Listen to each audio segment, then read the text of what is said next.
Hi, Jenni here, and you've seen the title of the video. Let's get those disclaimers out of the way. Though these should be a given, but with media literacy going down, I just want to say that when I talk about a fangirl, I mean a person who is appreciative and passionate about an artist's talent, maybe their music, their acting, maybe movies, TV series, sports.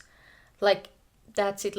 I mean someone who is passionate and sees being a fan as a hobby. I don't mean one sports fan who cause mayhem and start riots when their favorite team loses. I do not mean them. Two, I don't mean legit stalkers and unhinged people. That's not what this video is about. I will touch on when being a fan can become toxic, but I'm not talking specifically about those people when I talk about being a fan. And number three, I don't mean people who are absolutely unhinged on Stan Twitter. Okay, with that out of the way, being a fan for me has always been a normal, common part of my life. And I think this is because of how I grew up. Both of my parents have always been huge fans of different artists and bands, and that was a natural part of our home when I was growing up, listening to music from these different artists and talking about them. It was natural. For my mom, she's a huge fan of different bands, rock bands, the Scorpions, for example. And also, both my mom and dad were a fan of this Finnish artist, Kirka. But mom was a member of the fan club too. And I remember one time when I was little, we would travel to a different town in Finland because Kirka was holding a fan club meet and greet there. So mom went and met with Kirka. So being a fan was very normal in my household. As for my dad, he's a huge fan of this Finnish band Hurricanes, knows everything about them. I once cited him in one of my university assignments. The course was about English in Finland and Hurricanes singing English, and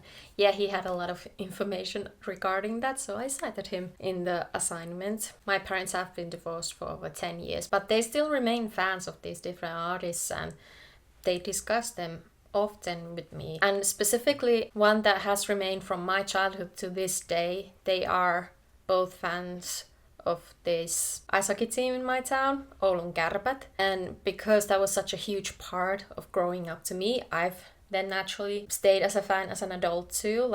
I went to the first hockey game with our family when I was 3, and I'm 28 now. We still talk about hockey a lot with both my parents, especially with dad. Much of our conversations are just about hockey because my parents have been passionate about Kärpät. I've been passionate about Kärpät, and now even my fiance, yes, he was a casual fan of Kärpät growing up, but now we watch their games and discuss how they're doing in our daily life. So I don't know if that is a common experience, but that was reality and just normal for me. Being a fan of different artists and talking about them in your daily life just seemed normal to me. I've been a fan of many different artists and bands and actors. I'm not gonna go into all of those in this video, but if you have watched videos from my channel, you will know which ones those are. So now I want to move on to talking about benefits being a fangirl. I think creativity is a huge one.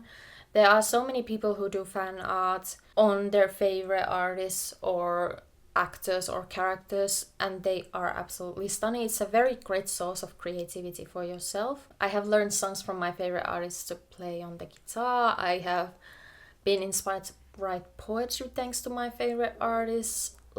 Their arts and their music have brought so much creativity into my life. Number two, being a fangirl has brought a lot of joy into my life as well. I've been fortunate enough to see so many of my favorite artists live, and those have always been such beautiful experiences. Yes, I've sometimes had panic attacks, but in hindsight they've been worth it. The amount of joy you feel when you hear your favorite song live, I cannot even describe it. Obviously a big one is friendships. Some of my closest best friends are thanks to our shared fandoms. With some of them we don't talk about favorite artists as much anymore, but with some of them we still do.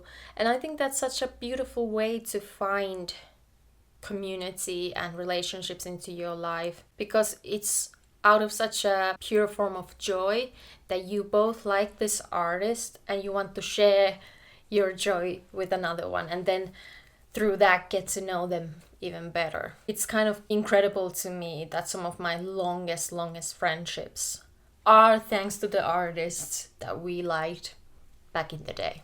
Obviously, to me, art has always been a way to get solace and comfort in difficult situations. I love to watch musicals, I love to watch movies when I'm feeling down, love to listen to a sad ballad when I'm going through something, love dancing to a upbeat song when I'm really happy, or even more so, if I'm doing really bad, dancing to a happy song by my favorite artist feels so comforting. And I do often think that, like, especially during my hardest teenage years, music and media brought so much support to me that I got through them. But as good that is to find solace and comfort in something, it is also important to not go overboard with it. And for your own sake, it's good to set up some boundaries on how you consume and how much you consume, like, arts and music and media from your favorites, and understand that there is so much more to life than just being a fangirl. Like I said in the beginning, I think it's very beneficial to view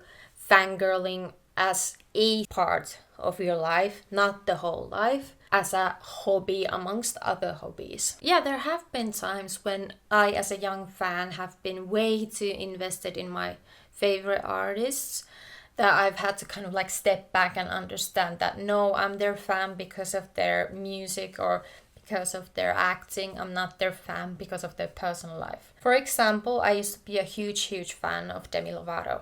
Now, if you know Demi, you know that big part of their image and how they conducted themselves as an artist was how open they were about their mental health struggles and their struggles with addiction and self-harm and EDs. And granted, Demi has opened up a lot of conversations about mental health, especially at a time when it was not really talked about, like in early 2010s. But I noticed, like, in my early mid-20s, how long has it been? I was way too invested in her personal life. Demi has made several documentaries about their life where they detail awful things that have happened to them and how she has struggled with her mental health issues. And again, I applaud her for her vulnerability, but then I do think that also made, at least in my experience, the parasocial relationship a bit too strong. And in my experience being in the fandom, maybe this is not the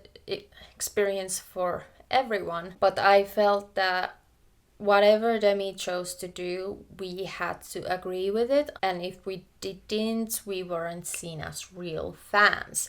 And many of these decisions were related to Demi's own personal life. For example, when they talked about being California sober, and I saw many people questioning if that's the right way to go after she had her OD, and the consensus amongst the fandom was that if you do not support them in their decisions, you're not a real fan. So it was kind of those moments and discussions that I realized that I am way too deeply invested in Demi, that I need to step back. And I think I've noticed Demi realizing this themselves. It seems that Demi is doing really well, and I'm really happy for her. It seems that Demi has healed a lot, and they don't talk about their trauma and difficult times they've gone through as much as they used to.